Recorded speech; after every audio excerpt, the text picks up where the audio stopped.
오늘의 말씀의 제목은 정복 전쟁과 정착입니다. 여러분 혹시 인생의 마지막 말을 생각해 보셨습니까? 인생의 마지막 말. 아직 내일 일도 어떻게 될지 모르는데 인생의 마지막 말이라니요. 어쩌면 섬뜩한 이야기라고 들리실 수도 있을 것입니다. 사실 천국 가는 길은 사실은 하룻길이잖아요. 그죠? 하룻길이에요. 오늘 어떻게 될지 모르고 또 내일 어떻게 될지 모르죠. 중학교 때 또 고등학교 때 그리고 청년 시절을 보내면서 수련회에서 유언 쓰기라는 프로그램을 여러분 해보신 적도 있으실 겁니다. 저도 해봤습니다.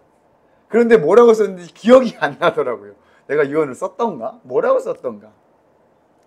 그런데 제가 이동원 목사님의 강의를 들으면서 정말 멋지고 도전이 되는 묘비명을 보게 되었습니다. 묘비명이 이제 인생의 마지막이라고 말할 수가 있잖아요. 여러분 빌리 그레이엄 목사님 아시죠? 빌리 그레이엄 목사님. 전 세계적으로 돌아다니면서 복음을 전한 미국의 목사님이십니다. 1973년도에 우리나라에 오셨을 때, 그 당시 73년도 오셨을 당시 여의도에서 110만 명 이상이 되는 사람들이 모였다고요. 어머, 110만 명. 말이 됩니까, 여러분? 대전 시민, 거의 대전 시민 전체가 가서 거기서 여의도의 그 광장에서 말씀을 들었대요. 워낙 유명하신 분인데 그 목사님이 아니라 그 목사님 사모님의 묘비명이었어요. 바로 루스벨 그레이엄이라는 분입니다. 사진을 한번 보여주세요. 예, 이게 그 분의 묘비입니다. 여러분 가장 먼저 눈에 띄는 것이 무엇입니까? 한자, 그죠? 한자. 오르리. 미국 사람이 어떻게 이 한자를 알고 말이야. 이 사모님은 중국에서 태어났다고 해요. 중국에서, 그러니까 아버님께서 중국 선교사님이셨어요. 그래가지고 어린 시절 중국에서 생활을 하시고 심지어 평양에서도 어린 시절을 보냈다고 합니다. 그러다 보니까 이 한자 문화권에 대한 이해가 있었다고 그래요. 그래서 묘비명에 이 올의, 신기하게도 이 올의라는 한자는 양양, 위에 양양의 한자와 그 밑에 뭐 했어요? 나, 아자가 합쳐져서 만들어진 한자입니다. 양 밑에 내가 있는 것이 올의다. 이 의미를 굉장히 좋아하셨다고 그래요. 이 사모님께서. 정말 이런 의도로 한자를 만든 것인지 모르겠지만 굉장히 기독교적인 느낌입니다. 그죠? 어린 양 대신 예수님 밑에 내가 있는 것이 옳다. 한자. 자, 루스 사모님이 좋아할 만 하겠어요. 자, 그 밑에는 또 뭐라고 써있느냐? 요 밑에 여기 조그맣게 써있는 게 뭐냐면 영어로 end of construction, thank you for your patience라고 쓰여 있습니다. 한국어로 번역하면 공사 끝! 기다려주셔서 감사를 드립니다. 늘 다니시던 도로 공사가 끝난 뒤에 입간판에 이렇게 쓰여 있었다고 그래요. 공사 끝! 기다려주셔서 감사합니다. 이 땅의 인생을 공사 중이라고 표현을 한 것이 굉장히 위로가 됩니다. 천국에 가셨으니 정말 공사가 끝난 거예요. 그죠? 남아있는 자들에게 참아주셔서 감사한다는 말을 남기신 겁니다. 어떠세요, 여러분? 이 사모님의 여러분 마음이 여러분 느껴지십니까? 옆 사람에게 인사합니다. 공사 중입니다. 좀 기다려주세요. 공사 중입니다. 기다려주세요. 감사합니다. 감사합니다. 공사 중이라 시끄럽습니다. 네, 참 멋지고 도전이 되는 인생의 마지막 말이었습니다. 제가 인생의 마지막 말이라는 화두를 던진 이유는 오늘 읽은 본문이 바로 여호수아 인생의 마지막 말이기 때문입니다. 과연 어떤 말을 남겼을까요? 그 전에 이 정복 전쟁의 시대를 우리가 간단하게 살펴보고자 합니다. 이미 우리는 지난주에 새 시대의 시작이라는 말씀을 나누며 더 이상 광야 시대가 아닌 새로운 정복과 정착의 시대가 시작되었음을 알게 되었습니다. 이제 무대가 광야에서 가나안 땅으로 변화가 되었습니다. 여전히 하나님께서 인도하시고 하나님께서 그들과 함께 계셨습니다. 모세와 함께 하셨던 것 같이 여호수아와 이스라엘 민족과도 여호와 하나님께서 함께 하셨고 드디어 그들은 여호와의 명령을 따라 더불어 일어나 요단강을 건넜습니다. 요단강을 건넌 사건도 굉장히 놀라운 기적 가운데 이루어졌습니다. 하나님이 명령하셨고 인도하시는 전쟁이 시작되었음에 있어 요단강은 어쩌면 아주 큰 걸림돌이라 생각되었을지 모르겠습니다. 하지만 하나님께서 일하시는, 하나님께서 싸우시는 정복 전쟁이었기에 놀라운 하나님의 역사를 계속해서 경험하게 됩니다. 언약궤라고 하죠. 하나님의 말씀이 든 그 언약궤를 맨 제사장이 요단강에 발을 담그자 요단강이 끊겨 마른 땅처럼 지나가게 되었습니다. 여호수아 3장의 이야기입니다. 모세가 홍해를 마른 땅처럼 건넌 것과 같이 여호수아와 이스라엘 백성도 요단강을 마른 땅처럼 건넜습니다. 그리고 요단을 건너 이스라엘 백성은 길갈이라는 곳에 이르러 할례를 시행합니다. 광야를 거치며 태어난 2세대 이스라엘 백성들은 아직 할례를 행하지 않았기 때문에 하나님께서 명령을 하신 것이죠. 여러분, 이 할례를 명하는 것도 굉장히 놀라운 일입니다. 전쟁을 앞두고 할례를 행하다니요. 여호수아서 5장의 이야기입니다. 정복 전쟁이에요. 전쟁에 누가 나갑니까? 남자들이 나가야 되는데 할례를 진행했어요. 이게 얼마나 불편하겠습니까? 그런데 여호수아와 이스라엘 백성들은 하나님의 명령으로 할례를 행했습니다. 아무리 하나님께서 행하시는 정복 전쟁이라고 하지만 전쟁 중에 할례의 명령에 순종하기 위해서는 정말 큰 강한 담대함이 필요합니다. 이스라엘 백성들은 하나님의 말씀에 순종하죠. 이는 그들의 정체성을 다시 한번 확인하며 거룩한 하나님의 백성임을 알게 합니다. 할례는 하나님과의 언약을 의미하니까요. 또한 하나님께서 그들에게 약속한 땅을 주시며 이제 영토도 있는 한 나라로 세워졌음을 보게 됩니다.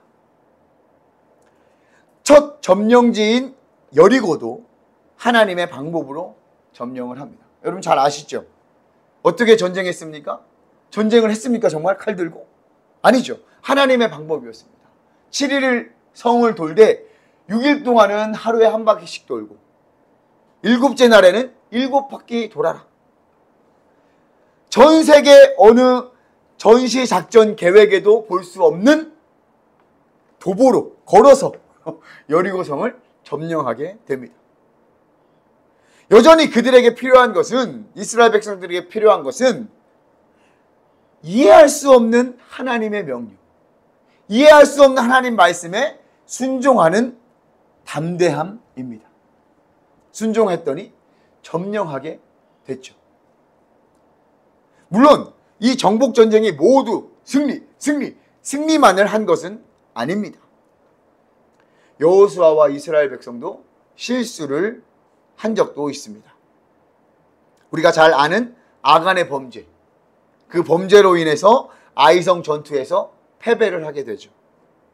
또 멀리서 온 것처럼 속인 기브온 주민에게 속아서 했던 약속 등 여호와 하나님께 물어보지 않고 하나님께 여쭙지 않고 그들의 주관에서 그들의 생각대로 했던 전쟁이나 일들은 보기 좋게 망했습니다.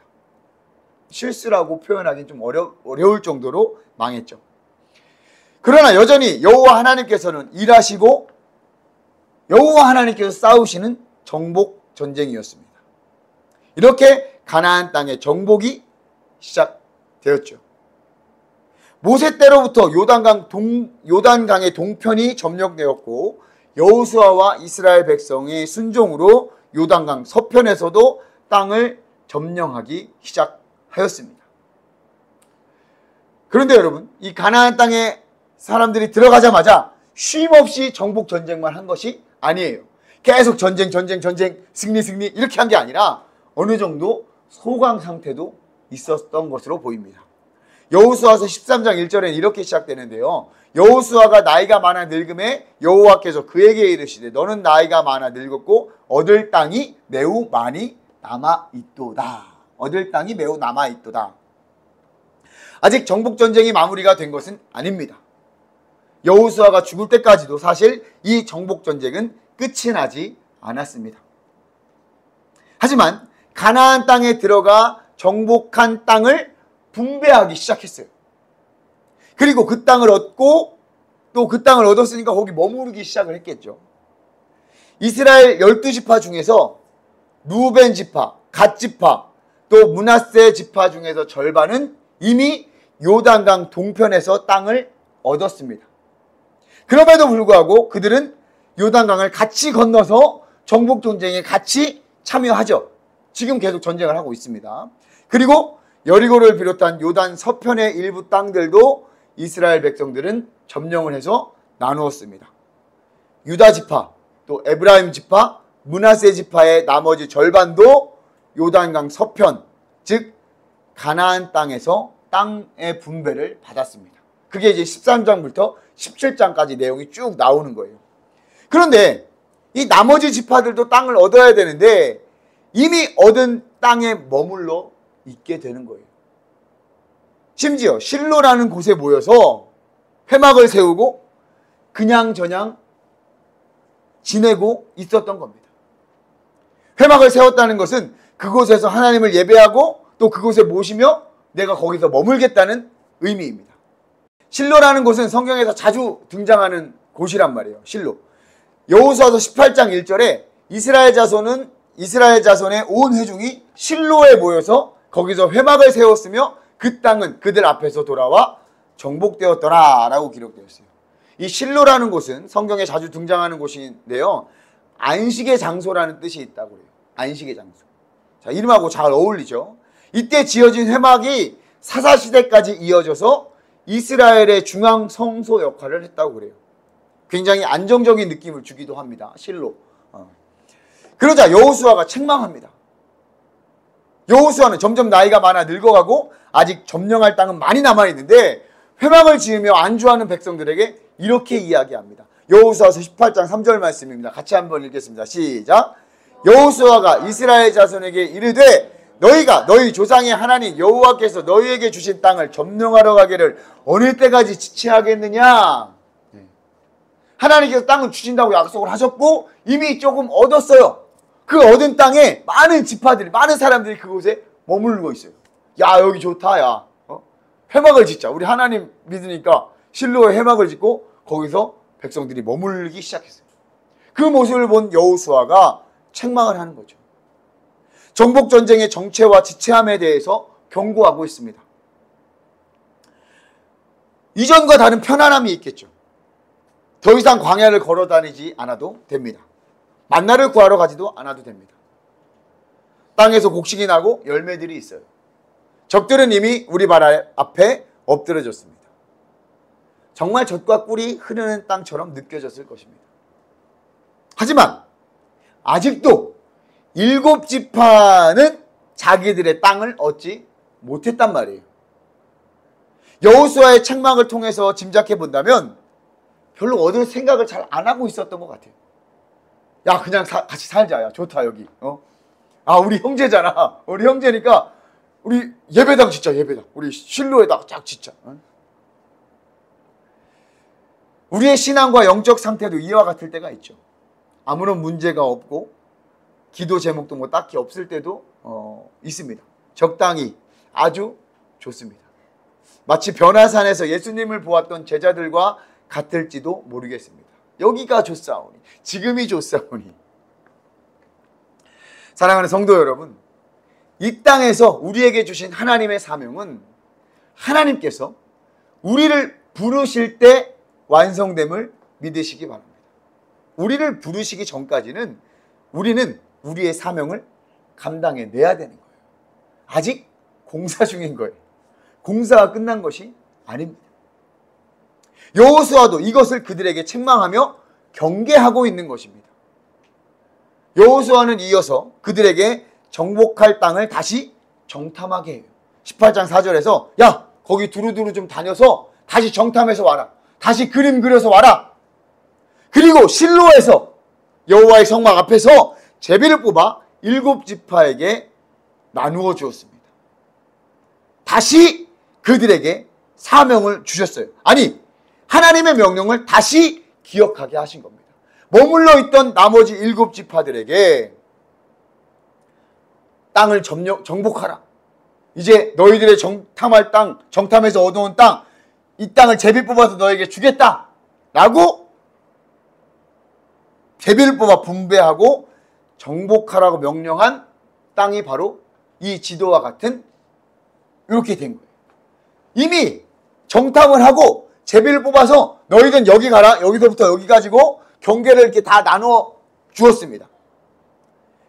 요단강 동편으로 이미 얻었던 2개 지파 반, 그리고 요단강 서편, 요단강을 건너서 9개 지파 반, 그리고 레위 지파는 각각 지파에 흩어져서 그들의 사명을 감당하게 하셨습니다. 이렇게 제비를 뽑아서 분배한 후에, 다 분배한 후에 동쪽에서 땅을 얻은 지파들을 돌려보내요. 그들을 돌려보내면서 여호수아는 그들에게 당부하죠. 여호수아서 22장 4절 5절의 말씀입니다. 같이 한번 읽어보겠습니다. 이제는 너희의 하나님 여호와께서 이미 말씀하신 대로 너희 형제에게 안식을 주었으니 그런즉 이제 너희는 여호와의 종 모세가 요단 저쪽에서 너희에게 준 소유지로 가서 모세가 너희에게 명령한 명령과 율법을 반드시 행하여 너희의 하나님 여호와를 사랑하고 그의 모든 길로 행하며 그의 계명을 지켜 그에게 친근히 하고 너희의 마음을 다하여 성품을 다하여 그를 섬길지니라 하고. 아멘. 정복전쟁을 끝까지 도운 그들을 축복하면서 그들을 향한 여호수아의 마지막 말입니다. 이 말씀은 앞으로도 이어지는 23장과 24장에 이어지는 여호수아의 마지막 말을 모두 압축해서 한 말이기도 해요. 그러니까 동쪽으로 넘어가는 자들에게 야, 니들 이제 동쪽으로 넘어가니까 언제 볼지 모르잖아요. 이렇게 살아야 된다 라고 여호수아가 마지막 말을 한 거예요. 자, 그럼 좀 더 자세히 여호수아의 마지막 말을 살펴보도록 하겠습니다. 오늘 본문 어떻게 시작합니까? 1절 말씀을 다시 한번 읽어보세요. 1절 말씀 시작. 여호와께서 주위의 모든 원소들로부터 이스라엘을 쉬게 하신 지 오랜 후에 여호수아가 나이 많아 늙은지라. 아멘. 인생의 막바지에 여호수아는 자신의 전 인생을 돌아보며 남아있는 자들에게 그리고 그들의 자녀들과 백성들에게 마지막 말을 전합니다. 23장과 24장을 통해서 여호수아의 마지막 말을 볼 수 있는데요. 그 첫 번째 말은 말씀을 떠나지 말아라. 말씀을 떠나지 말아라. 여호수아는 정복전쟁의 전체를 돌아봅니다. 그리고 하나님의 행하신 일들을 이야기합니다. 5절 말씀을 보세요. 너희의 하나님 여호와 그가 너희 앞에서 그들을 쫓아내사 너희 목전에서 그들을 떠나게 하시리니 너희의 하나님 여호와께서 너희에게 말씀하신 대로 너희가 그 땅을 차지할 것이라.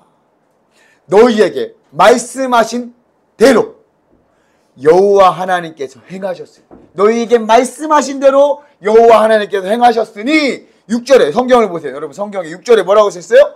그러므로 6절에 그러므로라고 하죠. 그러므로 말씀을 떠나지 말아라.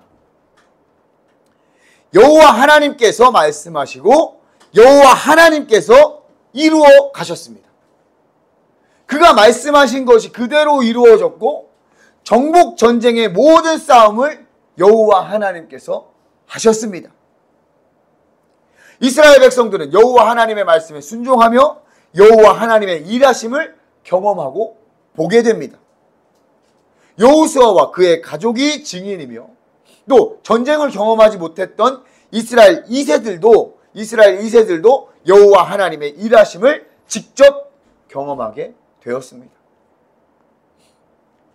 여호와의 약속, 여호와의 말씀은 여러분 반드시 이루어집니다. 이 사실을 지금도 변함없으시다는 것을 여러분 믿으시기 바랍니다. 우리를 향한 여호와 하나님의 말씀, 약속, 변하지 않고 신실하게 이루어짐을 믿으며 나아가십시다. 그렇게 하려면 여러분 어떻게 해야 될까요? 그렇게 하려면 어떻게 해야 됩니까? 우리도 말씀을 잘 알아야 하고 말씀을 우리 곁에 가까이 해야 해요. 새로운 리더 여호수아에게 하나님께서 명령하신 것이 무엇입니까? 이 율법을 내 입에서 떠나지 말게 하라 라고 말씀하시지 않았습니까? 여호수아는 하나님의 말씀을 가까이 하여 잊지 않았기에 이렇게 당당하게 확신하면서 이야기할 수 있었던 것입니다. 인생의 마지막 말에 말씀을 떠나지 마십시오. 하나님께서 반드시 이루십니다. 내가 경험하고 내 인생의 증거입니다. 이렇게 말하는 거하고 말씀을 떠나지 마십시오. 나는 그렇게 하지 못했습니다. 여러분이라도 그렇게 잘하십시오. 여러분 어떻게 느껴져요? 여러분?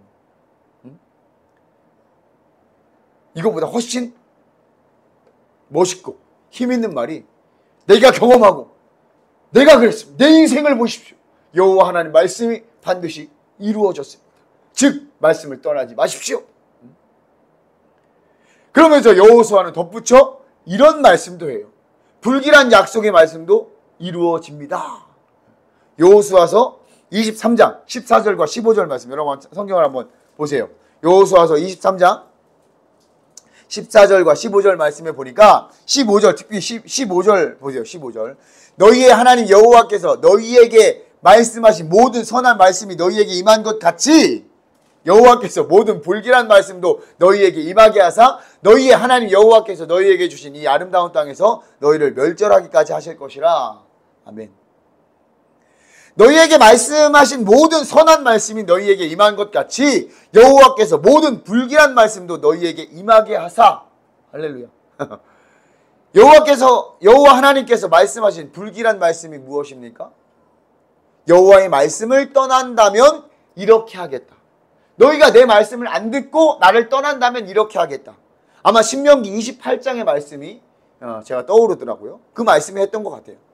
하나님께서 무조건 그들에게 그런 저주, 불길한 말씀을 하신 것이 아니에요. 조건이 있습니다. 바로 여호와 하나님을 떠난다면, 여호와 하나님의 말씀을 떠나면 그렇게 하신다고 여호와 하나님께서 말씀하셨지 그냥 생뚱맞게 너희들 저주할 거야 이렇게 말씀한 게 아니란 말이에요. 이러한 불길한 말씀도 너희에게 임하신다. 따라서 우리는 예나 지금이나 여호와 하나님의 말씀을 떠나 살아서는 안 된다는 것이죠. 이게 여호수아의 첫 번째 이야기였습니다. 자, 두 번째 여호수아의 말은 오직 여호와 하나님만 사랑하라 라고 선포합니다. 이스라엘 백성들은 가나안 땅을 점령하면서 기브온 족속을 비롯한 많은 원주민들을 다 내쫓지는 못했습니다. 결국 많은 원주민들이 이스라엘 백성의 종이 되어서 이스라엘 민족과 함께 살게 되었죠. 그렇다 보니 그들이 섬기는 우상들 역시 여전히 많이 남아 있었습니다. 아무래도 오랫동안 농경사회였다 보니까 풍요를 기리는 우상들, 또 날씨나 또 병충해 등에 관한 우상들, 많은 우상들이 가나안 땅에 이미 존재했었단 말이에요. 여호수아는 이 사실을 알고 있었던 것입니다. 11절에는 이렇게 말씀하죠. 스스로 조심하라. 스스로 조심하라. 여러분, 우상은 굉장히 가까이 있습니다. 그들의 삶 속에 있습니다. 그리고 스스로 조심하지 않으면 어느 순간 그들의 삶과 가정에 들여오기 마련입니다. 남아있는 민족들과 혼인을 금하는 것도 이와 관련이 있습니다.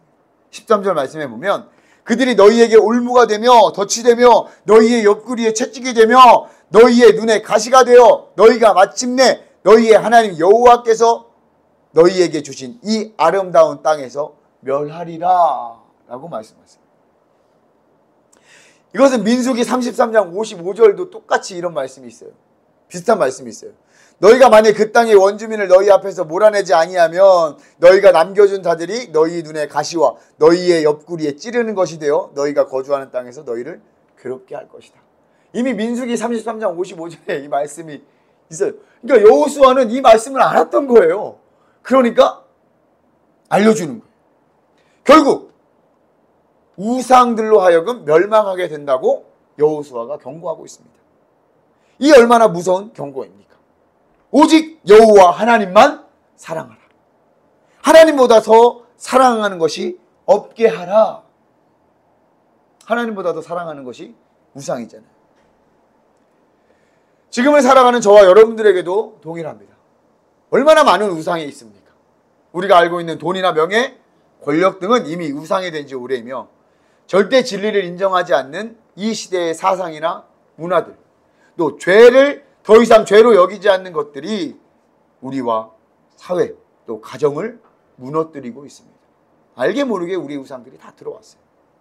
이미 우리에게 올무가 되며 덫이 되며 옆구리에 채찍이 되며 가시가 되었습니다. 얼마나 답답하고 아프고 무기력합니까? 여호수아의 마지막 말은 지금을 살아가는 저와 여러분들에게도 향한 말임을 잊지 마십시오. 오직 여호와 하나님만 사랑하라. 오직 여호와 하나님. 사랑하는 한명교회 성도 여러분, 여호와 하나님만 사랑하시기를 주님의 이름으로 축복합니다. 올무와 덫에서 벗어나는 방법은 오직 여호와 하나님만을 사랑하는 것입니다. 마지막 여호수아의 권면은 오직 여호와만 택하라입니다. 이것은 여호와 하나님만 사랑하는 말씀과 이어져 있습니다. 많은 우상과 거짓 신들 가운데 누구를 경외할 것인가? 24장에서 여호수아는 당당하게 이야기합니다. 혹시라도 여러분들이 보시기에 여호와 하나님 경외하는 것이 좋게 보이지 않거든 그 많은 우상 중에서 한번 택해 보십시오. 여러분들이 들어갈 땅에서 많은 우상들 중에서 택해 보십시오. 좋은 것이 있습니까? 좋은 것 있으면 택해 보세요. 그러나 나와 내 집은 오직 여호와를 택할 것입니다. 라고 여호수아가 당당하게 이야기합니다. 여러분, 여호수아의 진심이 여러분 느껴지십니까? 여호수아의 진심. 여호와 하나님은 질투하는 하나님이시니 여호와 하나님을 택하라. 여호와 하나님만 택하라. 여호수아의 말은 지금을 살아가는 우리도 귀담아 들어야 합니다. 여호수아를 통해서 전한 하나님의 마음인 줄 믿습니다. 다른 신은 없다. 나를 택하라. 사랑하는 성도 여러분, 여러분은 누구를 택하고 섬기고 있습니까? 누구를 선택하고 경외하고 있습니까? 저와 여러분이 택한 그분이 그저 그런 분입니까?